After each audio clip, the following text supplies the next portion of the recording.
રાજકોટમાં ટાઇટન ઘડિયાળના શોરૂમમાં લાખોની ચોરી થઈ। 70 લાખની ઘડિયાળો, 4 લાખ રૂપિયા રોકડની ચોરી થઈ।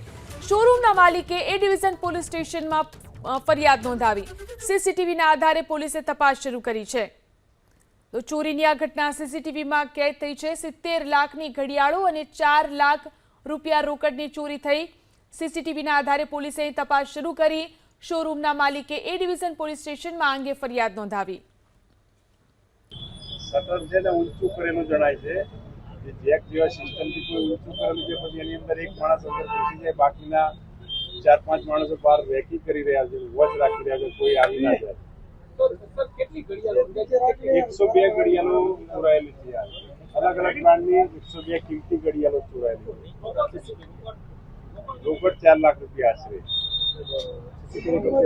આ સીસીટીવી કબજે કરી એફએસએલની મદદ લઈ ફિંગરપ્રિન્ટ ડોગ સ્પોટની મદદ લઈને હાલ ફરિયાદની કાર્યવાહી ચાલુ છે। તેમજ પોલીસ પણ કેમેરાની તપાસમાં ક્રાઇમ બ્રાન્ચ તેમજ સ્ટાફ એસઓજી બધા વગેરે કામે લાગી।